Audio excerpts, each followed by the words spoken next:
napakaganda ng area. May kita nyo naman po, flat land. And aside sa puno ng nyog, may tanim to na langka. Ayan. So kung familiar po kayo sa puno ng langka, ang gandang puno nito.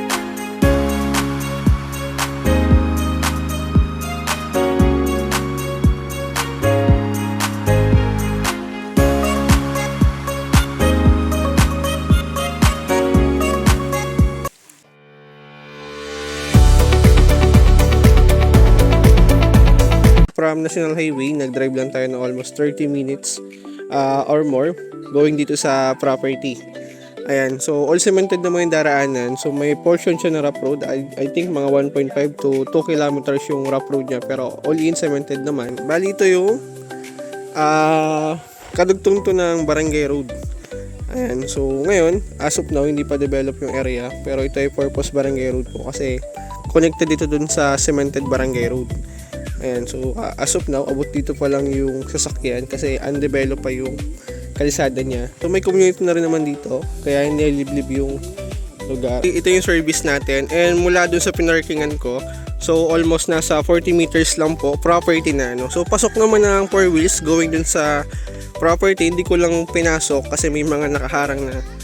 Ayan, may mga nakaharang sa daan. Pero kung ipapasok, pasok naman po dun sa mismong property, kung may service kayo. Good day mga ka-farmlat. Ayan, so another day, another farmlat for sale po tayo. So located po ito sa Gumaca, Quezon. Ayan, so may sukat po ito na 2.4 hectare. Ayan, so mga ka-farmlat natin dyan nag-aabang ng part ng Gumaca, Quezon. Ayan, so meron po tayo nyo available ngayon na 2.4 hectare Gumaca, Quezon po ito. Ang status po ng Barangay Road dito, all cemented naman yung daraanan natin, and may portion po na 1 lane. And almost 1.5 km to 2 km po yung rough road niya. Pero pasok naman po ang 4 wheels going dito sa property. Ayan. So bali punta na tayo dito sa starting ng lot. Ayan. Bali ito na yung property natin mga ka-farmlat. So may bakod na itong mahogani. Ayan. So tabing sapa ito kuya, no? Tabing sapa. So ito na yung starting ng property. Ayan, so ito yung boundaries niya, mahogani. Itong mahogani ay sa atin. Dito yan, ayan. So tanim po ito ng may-ari. And good news mga ka-farmlat, clean title po ito. So TCT title, a live registered owner po. And sa bungad, may makikita ka, may kawayan na rin. And ang good thing dito, kung plano magtayo ng kubo, rest house. So may kawayan na sa loob ng property. Ayan.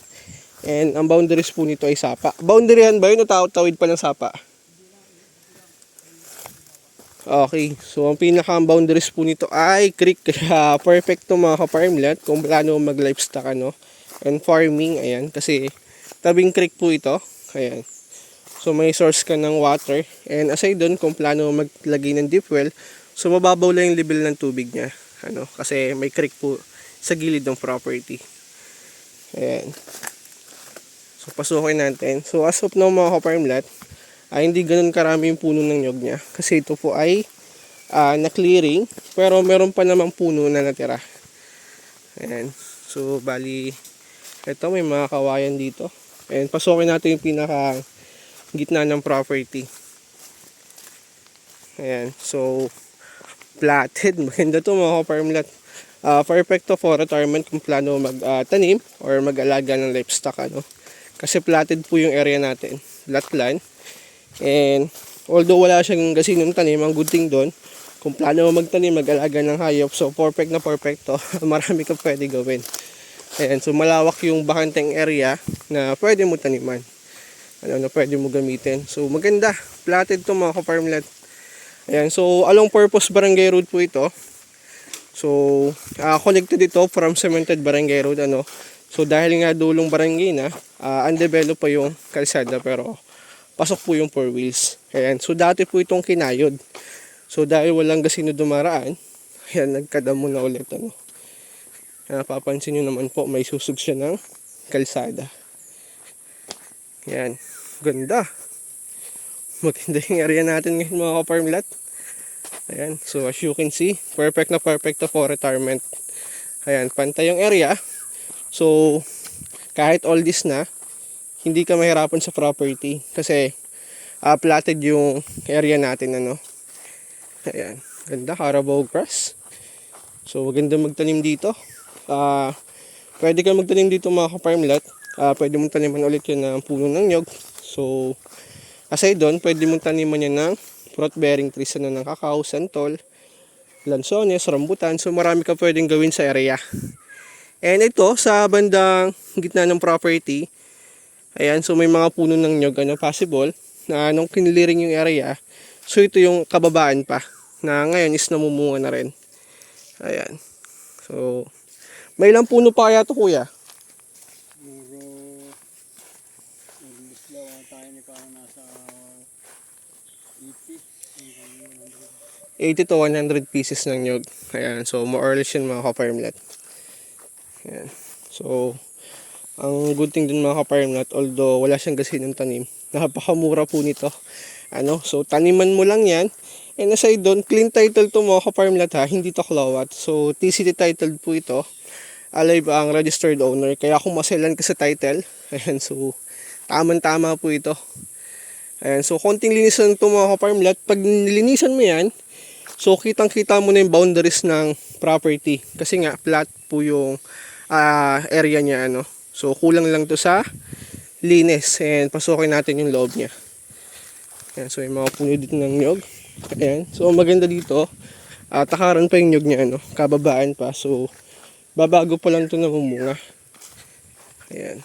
Pasukin natin yung pinaka loob. Ayan. Maganda. Ayan. Kung matagal ka na naghahanap na murang farm lot at the same time clean title, ayan, so perfect na perfect to mga ka-farm lot. So ayun pala mga ka-farm lot, kaya nandito tayo ngayon. So may inquire sa atin na buyer from Manila na nagpapahanap sa atin ng farm lot. So priority natin yan. Priority natin siya, pero if ever hindi niya kunin, so available po ito. Ayan. Ganda. Pantay na pantay mga ka-farm lot. Ayan, perfect na perfect to for retirement. Ayan. So kasi tayo hindi naman tayo pabata, paedad. So pag nagkaedad ka, ang good thing dito, platted yung area natin. Hindi ka mahirapan maglakad, magtanim. So pantay po ito. Ayan. Ganda. So kulang lang to sa linis mga ka-farm lot. Pag nilinis mo yan, kita mo na yung boundary ng property. Napakaganda. Panalo. Napakabilis lang masolve nito. Ayan, napakamura lang po ng property natin. 2.4 hectare along Purpose Barangay Road for only 1.2 million lang ito mga ka-farm lot. And ang good thing dyan, alive po yung registered owner. Clean title po ito, TCT title. Ayan. Ganda.